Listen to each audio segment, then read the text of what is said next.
تو اللہ تبارک تعالیٰ نے اسلام والوں کو، مسلمان والوں کو بہت زیادہ اجر دیا ہے، ہر فیلڈ میں، ہر جگہ۔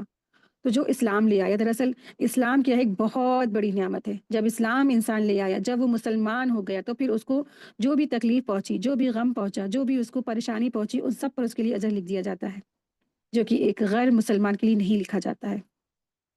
تو جو مسلمان ہے وہ تکلیف زدہ ہوا، کوئی سفر میں گیا اس کو چوٹ لگ گئی، کوئی پریشانی ہو گئی، کوئی حج پہ گیا اس کو چوٹ آ گئی، تو کس کی راہ میں نکلا ہے؟ اللہ کی راہ میں نکلا ہے۔ جو کوئی تبلیغ کرنے گیا اس کو تکلیف پہنچی، غم پہنچا، اس کو تکلیفیں پہنچی، تو اس نے اس میں صبر کیا، کوئی بھی پریشانی، مشقت، مشکلات میں اس نے صبر کیا، تو پھر اللہ تبارک تعالیٰ نے ان کے لیے اجر تیار کر رکھا ہے۔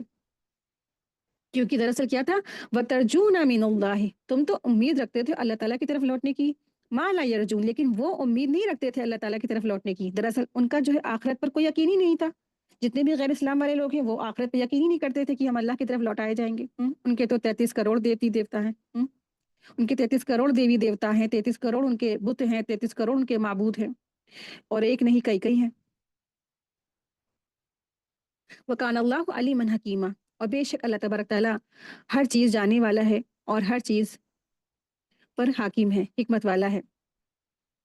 آیت 105، یقیناً ہم نے تمہاری طرف حق کے ساتھ اپنی کتاب نازل فرمائی ہے تاکہ تم لوگوں میں سے اس چیز کے مطابق فیصلہ کر دو جس سے اللہ نے تم کو شناسا کیا ہے، اور خیانت کرنے والوں کی حمایتی نہ بنو۔ یہاں جو آیت شروع ہو رہی، دراصل آیت 104 سے 113 تک ایک خاص واقعے کے شان نزول میں بتلایا گیا ہے کہ ایک انصار کے قبیلے بنو ظفیر میں ایک شخص تھا جس کا نام تامہ یا بشیر، اس کا نام جو ہے بشیر تھا یا تامہ بن عبیرک تھا، ٹھیک ہے۔ ایک شخص جس کا نام تامہ تھا، یعنی تامہ بن عبیرک یا بشیر تھا، تو اس نے ایک انصار کی جو تھی زرہ، انصار کی زرہ چرا لی۔ جب اس نے، اس کا چرچا ہوا تو اس کو اپنی چوری کی پکڑے جانے کا خطرہ محسوس ہوا، تو اس نے وہ جو زرہ تھی ایک یہودی کے گھر پہ پھینک دی، اور بنی ظفیر کے کچھ آدمیوں کے ساتھ لے کر نبی کریم صلی اللہ علیہ وسلم کی خدمت میں پہنچ گیا۔ ان سب نے کہا کہ زرہ چوری کرنے والا فلا فلا یہودی، یعنی کہ زرہ خود چرائی، اور پھر جب دیکھا کہ میں پکڑا جا رہا ہوں تو زرہ اٹھا کے اس نے غیر مسلمان کے گھر پہ پھینک دیا، یہودی کے گھر پہ پھینک دیا، اور پھر بارگاہ رسالت میں گیا اور کہا کہ فلا فلا شخص نے چوری کی ہے۔ کتنا بڑا کرائم کیا، دیکھیں آپ، چوری، پھر بہتان بازی، اور پھر جھوٹ۔ تو یہودی نبی صلی اللہ علیہ وسلم کی خدمت میں حاضر ہوا اور اس نے کہا بنو عبیرک نے زرہ چوری کر کے میرے گھر پھینک دی تھی۔ بنی ظفیر اور بنو عبیرک ہوشیار تھے اور نبی کریم صلی اللہ علیہ وسلم کو بار بار یہ مطلب سمجھا رہے تھے کہ چوری دراصل کس نے کی ہے؟ یہود نے کی ہے، اور وہ دراصل تامہ بن عبیرک پر الزام لگانے پر لگائے بھی پڑے ہوئے تھے، یعنی کہ اس کے اوپر ہی الزام لگا رہے تھے، اور یہ کہہ رہے تھے کہ جو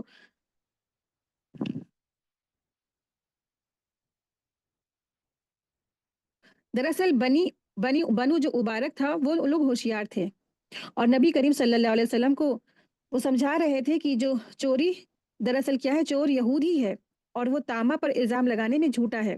تو نبی کریم صلی اللہ علیہ وسلم بھی ان کی چکنی چپڑوں میں باتوں میں ان کے پر آ گیا، یہ متاثر ہو گئے، اور قریب ہی تھا کہ اس انصاری کی جو چوری ہے وہ الزام سے وہ بری ہو جاتا، اور پھر وہ جو یہود ہے نا وہ اس چوری کے الزام پر پکڑا جاتا، اور آپ صلی اللہ علیہ وسلم یہ فرما بھی دیتے، لیکن اللہ تبارک تعالیٰ نے یہ آیت نازل فرمائی، جس سے ایک بات یہ معلوم ہوئی کہ نبی کریم صلی اللہ علیہ وسلم باحیثیت وہ بھی کیا تھے؟ ایک انسان تھے، غلط فہمی میں وہ بھی گرفتار ہو سکتے تھے، لیکن اللہ تبارک تعالیٰ انبیاء اکرام سے کوئی بھی غلطی ہونے نہیں دیتا، وہ فوراً اللہ تبارک تعالیٰ ان کی اصلاح فرما دیتا ہے۔